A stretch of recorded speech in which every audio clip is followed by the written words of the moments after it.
What is going on, guys? Welcome back to another video. Welcome back to the channel. What is up, buzzin' fam? Welcome to everyone new. If you're seeing this for the first time, what is going on? My name is Chris. Make sure to hit the subscribe button and turn those post notification bells on so you never miss a video, because we got great things coming. We are so close to 15,000 and our tank room is right around the corner. You guys don't understand.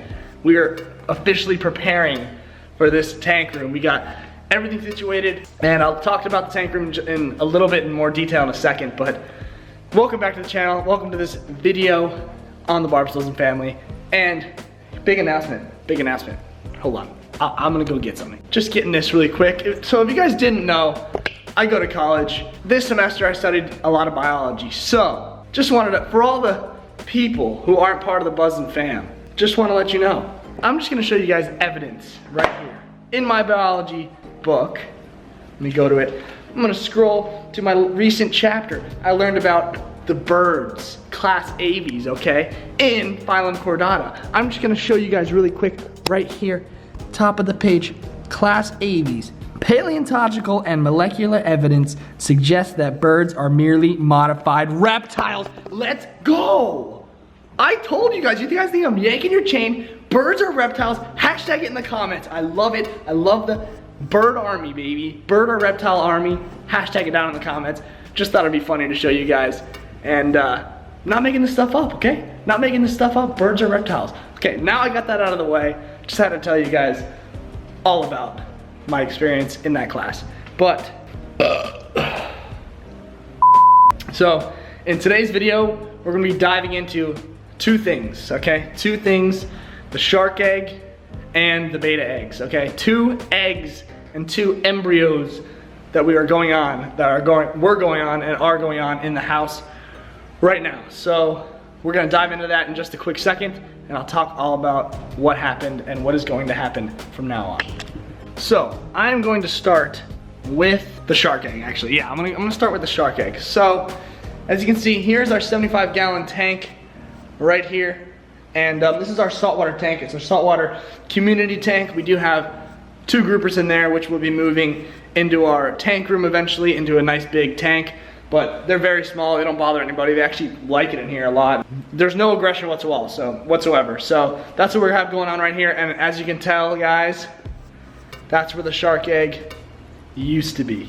Okay, so I'm gonna dive into that right now and explain exactly what happened to our shark egg. We got the shark egg, and at the store they said it was pretty much, it was kind of developed, you know. It's been in the egg for about a month and a half, 2 months, and that's pretty much the time range for hatching. So we asked some questions about it. They said let the shark do its thing, let him come out of the egg, and last case scenario, you cut the shark out and help him out and get him out of the egg. So when we brought the shark egg home, he was kicking around like crazy. And he did have a big yolk sac. If you guys go back, there was a big black ball right in the middle of the egg. That's his yolk. That's the nutrients that he's absorbing in the actual egg. So we said he's totally fine. He's got a big yolk sac. He's got plenty more time to, you know, develop in the egg, and then we'll take him out. But as the days went on, Jack noticed that he was moving like crazy. He was super active, freaking out in the egg, like really ready to go. The egg was shaking. You guys saw a clip in our last shark egg video of the egg actually moving around a lot. That's what he was doing the whole time, literally moving around in the egg like crazy, and just, you know, being an embryo in an egg with a yolk sac, just chilling, eating his thing, getting his feels, you know, moving around, getting the gist of everything. And that was happening for quite some time, for about a week. During that week, there was one specific day that Jack came over to the tank and he really sat down and looked at it with a light and everything, and he noticed that he was really ready he was about to hatch. It was happening literally right before his eyes. And we were thinking that night, you know, let's just cut it out. Let's let him free. He seems like he wants to get out of the egg. Let's cut him out and gift him the beautiful gift of life, you know? We were gonna let him into the world. But we decided together, you know, we were researching, you know, we were researching a little bit, and it said it's best if he comes out himself. So we let him be. We saw how he was healthy. We saw how he was healthy in the egg. He seemed healthy, he was vibrant, and we thought he would come out. He would come out of the egg. So after that day, we noticed a slight decline in his activity in the egg. And one day we came home and the yolk sac was still there. It was still very present in the egg, so we thought everything was fine. But Jack took a closer look and he noticed the shark wasn't moving. He picked up the egg in the water. We never brought it out of the water. It never touched air, anything, ever. We took extreme precaution when transferring this thing into the tank, and when examining it, we just held it right above the fish tank light, right up here, so we could see exactly what was going on inside the egg without actually taking it out of the water. The last time we did that, he wasn't moving, and he was just sitting. So obviously we didn't jump to conclusions right away. We really focused on him and made sure that was the case. We made sure that was what was actually happening. So Jack decided, you know what, let's try to cut it out. We're gonna have to take it out of the water and put it into a Tupperware with the salt and just try to cut it out that way so none of the stuff is all over the tank and etc. But when he took it out, there was this foul smell. It was just very, very strong, and the shark egg was clearly dead, and it'd been super quick. I mean, the process was super quick, from vibrant one day to literally 2 days after, stagnant in the egg. That's why these shark eggs are so hard to get to hatch. If you look up success rate on them, it's not very good. It's extremely hard to get a shark egg to hatch. They're so delicate, it has to be everything right. And when I think back on it, I think we should have cut him out earlier, and he would have lived. You know, he would have lived.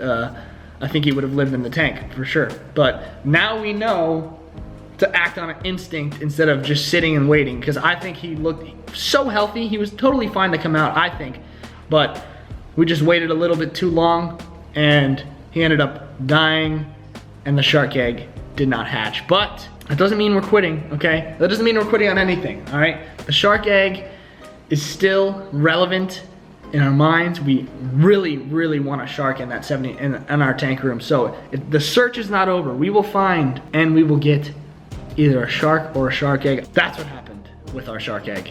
So do not get discouraged. We will figure this out. So guys, yes, I know this is a little bit of an informative video. It's not really a lot of action going on, but I just wanted to explain to you guys exactly what's happening. So we want to be transparent as possible. You know, we're not going to just disappear things. We're going to explain and tell you guys exactly what's happening. But yes, that is what happened to the shark egg, and we are upset that it happened, but we got to move on and keep pushing. Okay? So the other thing that happened, the other embryo that or eggs that we had in our possession were the betta fish eggs. Okay? So that is a story amongst itself. I think I'll dive into it now, but what happened was, and you guys clearly pointed it out in our other video, is the female, which is over here in our Christmas tank, the female, she's living a great life in here. She's actually a very healthy betta fish and really active, which I absolutely love about her. But she was ready, she was prepared, and she seemed experienced. Now our problem was Aries, our male, not so experienced. He seemed a little juvenile in there, okay? So what happened was the eggs just weren't fertile, sadly. As you can see, no more bubble nest, no more eggs, nothing.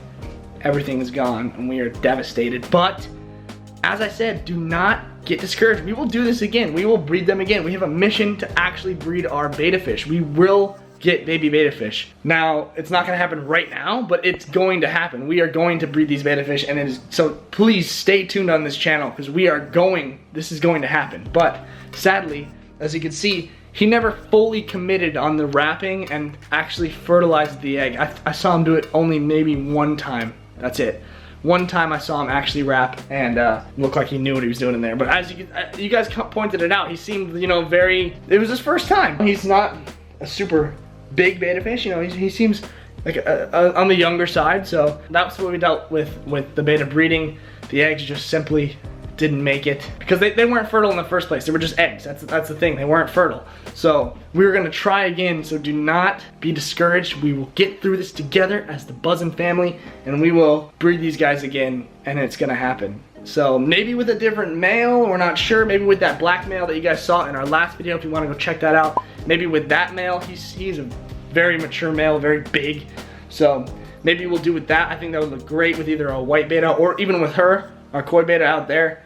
that would make some cool babies. Black and pink, be pretty cool. So that's what happened with our betta fish breeding process. So we're gonna be putting him back into his normal home for now, and then we will discuss what is going to happen further along this betta breeding process. So I know this is a very informative video. I talked a lot, but I wanted to be totally transparent with you guys and explain everything that's going on. So we got 2 strikes. But in this game of fish keeping, you know, you got unlimited strikes, okay? We can strike out 1,000 times, but we will hit a home run sooner or later, okay? We will hit a home run. And also wanted to talk about the tank room for just a second. We're gonna be getting our first tank in there very soon, so it's gonna be a surprise what tank we're getting in there first, but it's gonna be awesome. So you're gonna wanna stay tuned for that. It's gonna be insane, the tank we're getting in there. We want everything downstairs to be super high quality. We're gonna get everything perfect, get everything right, and it's gonna be absolutely awesome when you finally see everything in the tank room. But that is gonna do it for today's video. I know it was very informative. I just wanted to explain everything that's happening to you guys. But that is it for today's video, and I will see you guys next week in our next video. Peace.